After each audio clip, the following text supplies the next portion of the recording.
Hallo und herzlich willkommen auf meinem Kanal. Heute gibt es das bereits schon mehrfach angekündigte Taschenvideo. Ich stelle euch ein paar von meinen Handtaschen vor und berichte mal so ein bisschen über die Praktikabilität und darüber, wie ich sie im Alltag tatsächlich benutze. Also fangen wir mal an mit meiner letzten Errungenschaft, und zwar ist das, wie man jetzt hier am Beutel schon erkennen kann, eine Marc Jacobs Tasche. Die habe ich jetzt im Dezember in London gekauft, als ich mit meiner großen Tochter da war. Und das ist die Tote Bag von Marc Jacobs und die ist in diesem braunen Leder.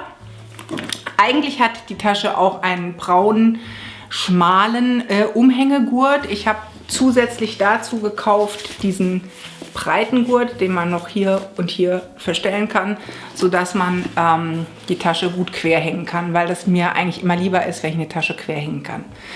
So kommen wir zur Inneren von der Tote Bag Marc Jacobs. Also die ist sehr groß, wie man sieht.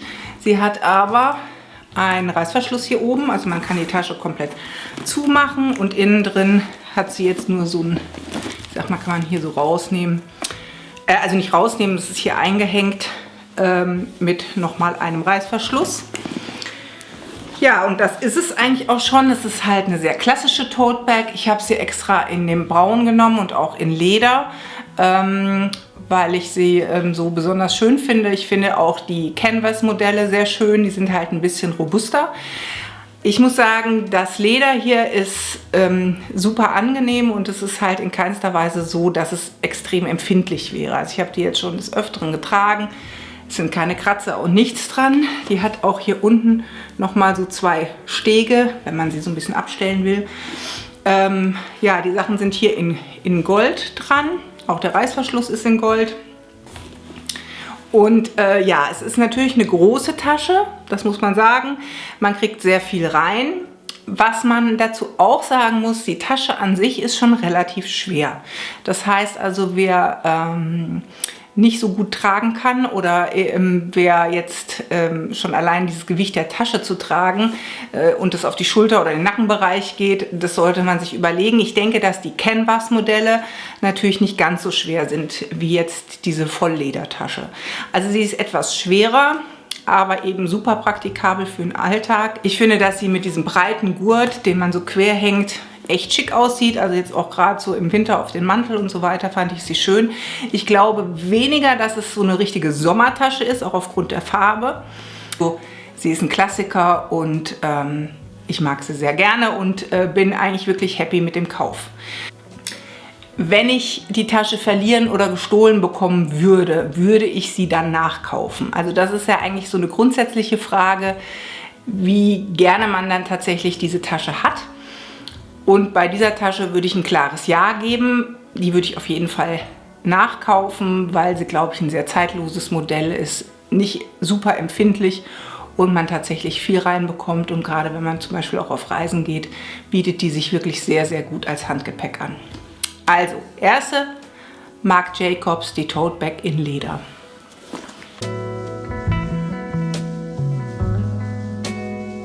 Die ich euch vorstelle, geht in eine ähnliche Richtung, ist auch eine Tote Bag und die habe ich von meinem Mann zum Geburtstag gekriegt vor ungefähr 4 oder 5 Jahren.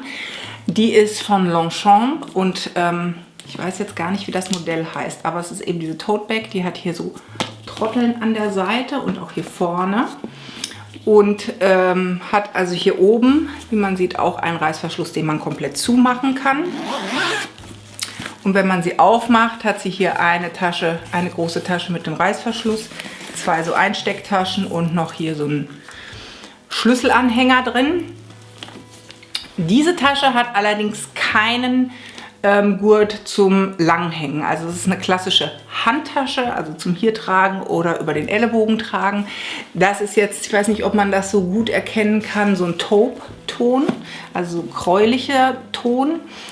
Und ehrlich gesagt habe ich die Tasche noch gar nicht viel benutzt, obwohl ich sie sehr, sehr mag. Also ich mag die Farbe sehr gerne, ich mag den Stil sehr gerne. Das ist jetzt hier wieder so ein Klassiker, wo ich gesagt habe, die kann ich nur für gut verwenden, was natürlich Quatsch ist. Also wurde sie bisher relativ oft geschont. Und sie ist auch ein bisschen empfindlicher. Also sie hat hier außen Leder, was wahrscheinlich jetzt nicht ganz so empfindlich ist, aber an den Seiten hier ist es Wildleder.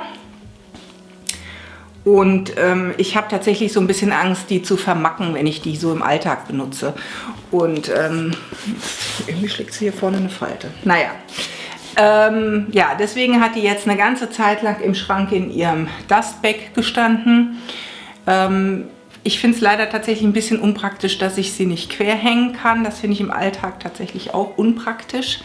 Aber ich mag sie sehr, sehr gerne. Sie ist halt auch eine recht große Tasche. Man bekommt viel rein.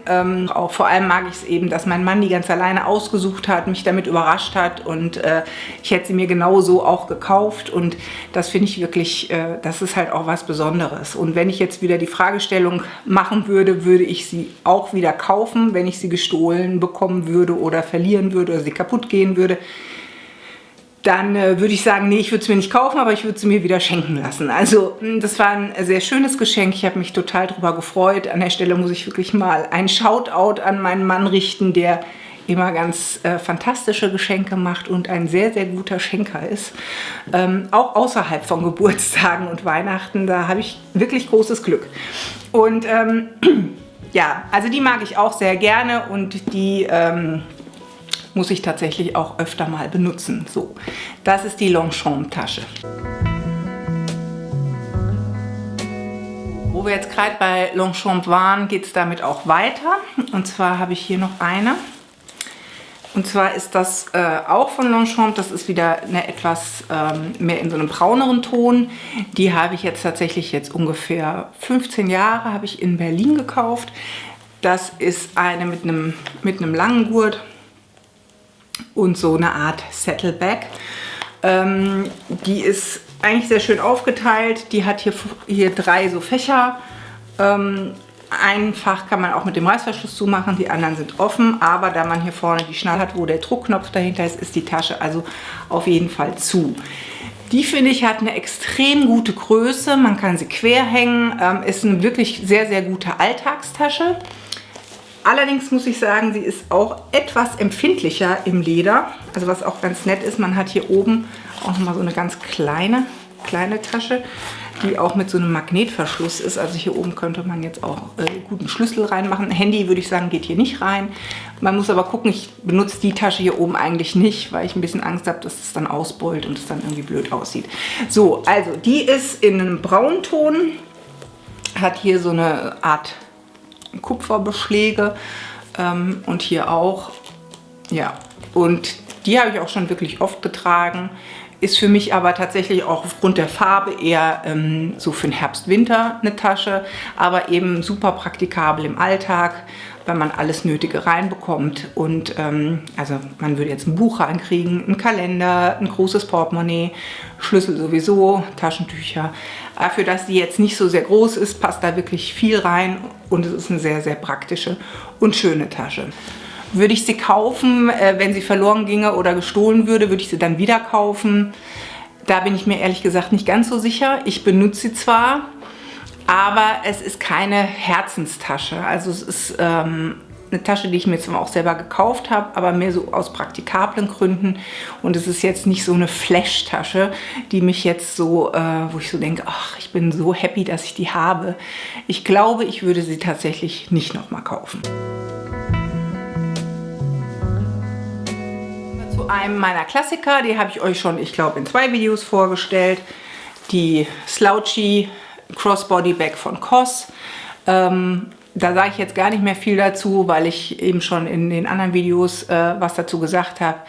Die ist super, die würde ich jederzeit wieder kaufen. Die hat ein perfektes Preis-Leistungs-Verhältnis, ist natürlich deutlich günstiger als die ich euch bis jetzt vorgestellt habe und ist die perfekte Alltagstasche. Also insofern, die hier funktioniert also immer. Eben schon mit der COS-Tasche kommen wir jetzt zu diesem guten Stück. Das ist hier die Puzzle Bag von Loewe. Das ist die schmale Version, also die kleinere Version. Habe ich euch auch schon mal in einem Video vorgestellt. Ja, und das ist eine Tasche, wie gesagt, Sie ist klein, aber da passt auch ziemlich viel rein. Ich würde sogar auch noch ein Buch da reinkriegen. Man hat hier hinten diesen kleinen Reißverschluss, wo man das Handy reinmachen kann. Man hat die Möglichkeit, sie hier dran einfach an der Hand zu tragen. Oder man hat hier den langen Riemen. Ein totaler Klassiker durch die Nähte hier vorne. Sieht sie halt wirklich super schick aus, wie ich finde.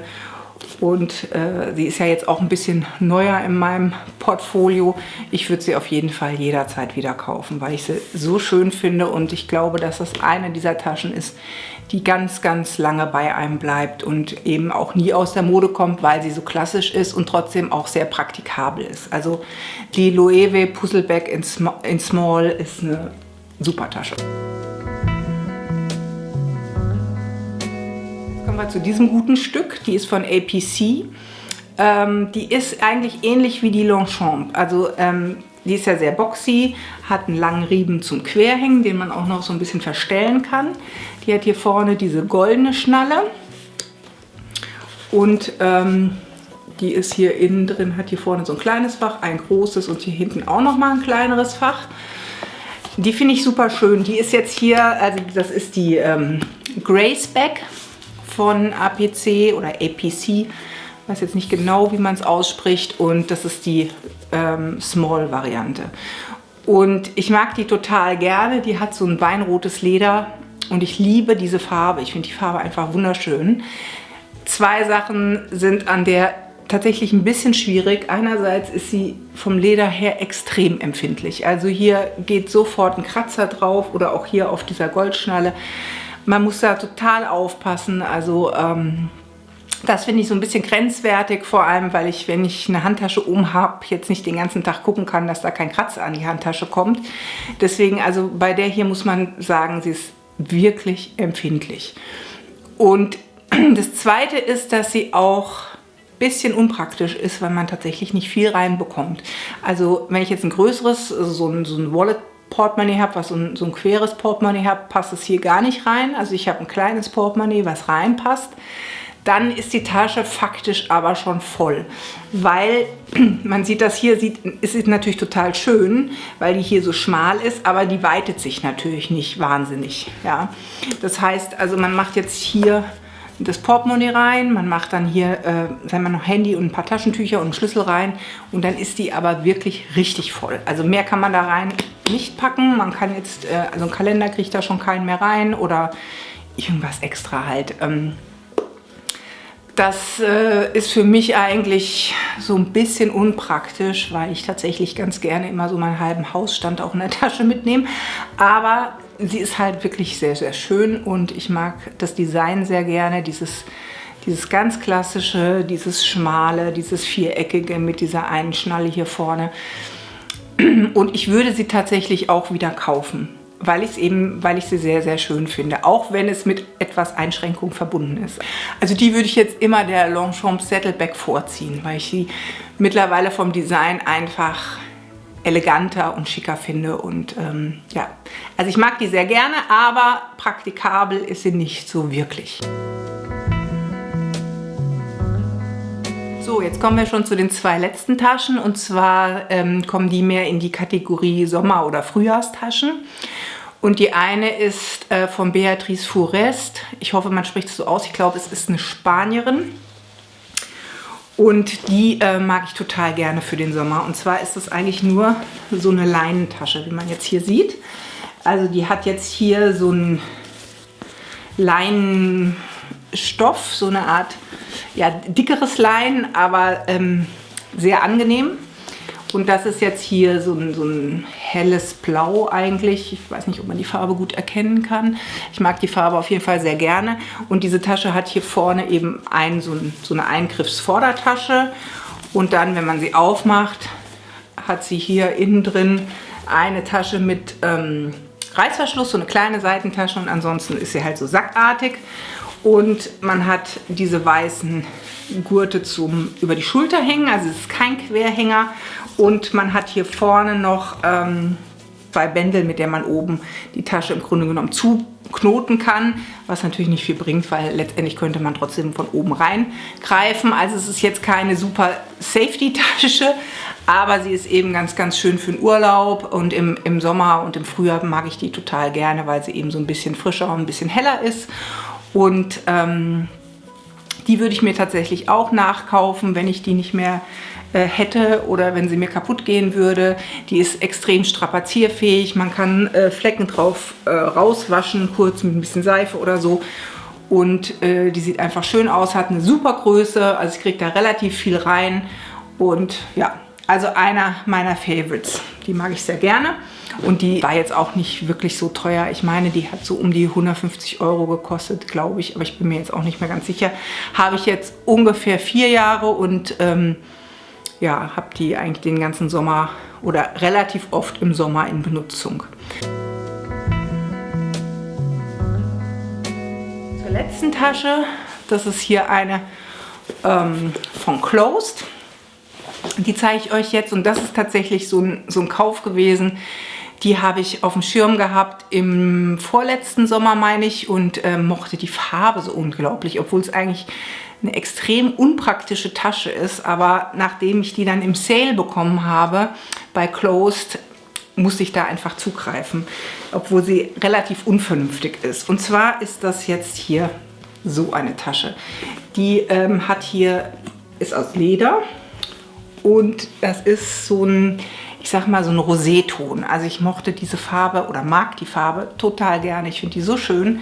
Und die hat hier oben so ein Klappverschluss. Also die geht jetzt so zu auch. Ist natürlich nicht richtig verschlossen zu, aber schon ordentlich zu. Sie hat hier ein Band, das man benutzen kann, um über die Schulter zu hängen. Aber eigentlich ist sie ja praktisch so eine Klatsch ähnlich, sage ich jetzt mal, dass man sie sich so unter den Arm klemmt. Sie hat hier innen drin eine kleine Tasche mit Reißverschluss. Ansonsten ist sie halt recht bauchig und groß. Und hier oben ist eben dieser Verschluss mit diesem, ich weiß nicht, was das ist, ein Magnetverschluss oder so, mit so 2 festen Metallteilen innen drin. Ja, von unten ist sie so.